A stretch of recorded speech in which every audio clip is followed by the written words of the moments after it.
Back to the Wavy newsroom on election night, election central, if you will. Tom Schaad, along with our political analyst Joel Rubin. A very exciting night here in Hampton Roads. Everybody's talking about the Virginia Senate race as Ed Gillespie continues to show a very strong running, the GOP candidate over a very popular Democrat, Mark Warner. You know, when Eric Cantor got beat here back in June, should have told everybody that you can't predict anything anymore. Yeah, right? David Bratt, he's a winner tonight, too. Bratt has won. There'll be a Bratt in probably more than one Bratt in Congress, but one of them is actually named Bratt, David Bratt from the 7th District up at Randolph-Macon. But anyway, Ed Gillespie may win this race. He's up by about 4 points right now. I mean, more than 3/4 of the votes are in. Of course, it could all change, but he's had a pretty steady lead here for a while. And everybody most people I talk to leading up to this thing, oh, Warner's going to win easy.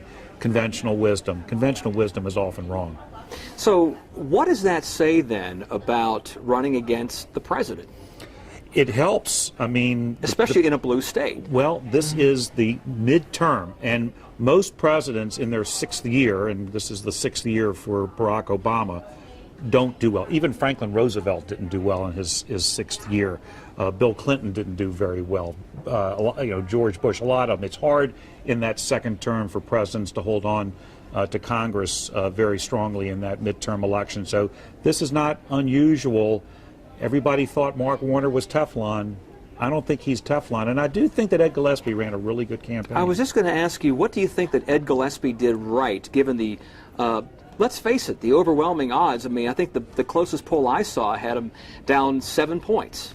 Ed Gillespie is a very clever guy. As a matter of fact, they had a contest for the funniest celebrity up in Washington back several years ago. Gillespie came in second. The guy is good.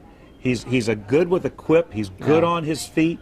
People didn't know him very well or very much. But the guy has got a good, sharp Republican mind. Remember, he was chairman of the National Republican Party.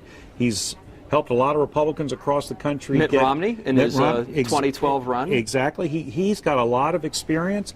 I moderated a forum before the Central Business District here a couple weeks ago with Warner and Gillespie. I had never met Ed Gillespie before, had never seen him speak in public before. I came away, and I think a lot of people in that room, most of them I think would have been default Warner people, came away, wow, this guy's not what I had been led to believe, not the guy that Mark Warner had portrayed.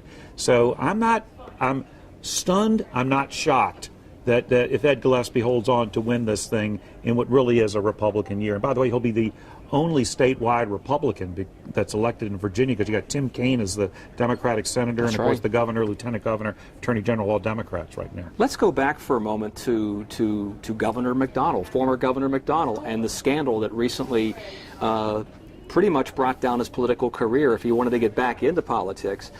How much of the scandal surrounding Senator Warner could play into this? Virginians seeing a repeat, like, you know what, I don't want to deal with this. Well, it's interesting because Warner ran, most of his campaign was about Ed Gillespie, the sleazy lobbyist, worked for Enron and all that sort of stuff, which people were processing, but maybe didn't become a real issue for them because they really didn't know Ed Gillespie very well. And then all of a sudden, after Warner had made all those accusations against Gillespie, oh my gosh, Mark Warner is talking to Phil Puckett's son about possible judgeship for his sister, and all of a sudden this was real and happening in the midst of an election campaign. So we won't know till somebody did an exit poll to find out if that had something to do with it, but it certainly undercut the campaign that Warner was running against Gillespie. It's an interesting story because, again, McDonnell Republican, Warner Democrat, those kinds of things don't really cut across party lines. People usually vote their conscience when something like that comes up. Isn't that right? And you brought up McDonnell. Okay. Right. I think that's an isolated case. That was Bob McDonnell, his family, and the sins that he did while he was governor of Virginia. I don't think Virginians were blaming any other Republican or any Democrat for that. It was focused just on that. Because now you look at, here's Ed Gillespie. If he wins tonight, will have won on his own. He didn't even get much help from the national Republicans because they didn't think he was going to win.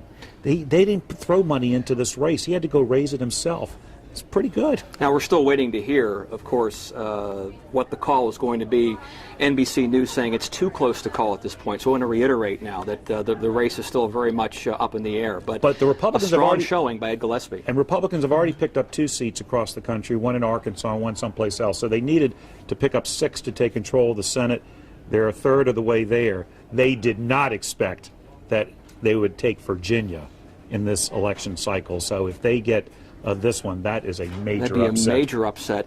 And just to reiterate, Hampton Roads, Ridgel, Whitman, Forbes, Bobby Scott.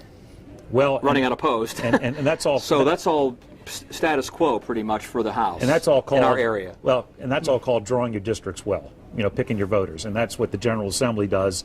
When they draw their own districts for the House of Delegates and State Senate. They also draw the congressional districts. Now, of course, the courts have now said that 3rd district that Bobby Scott has, that one ain't no good.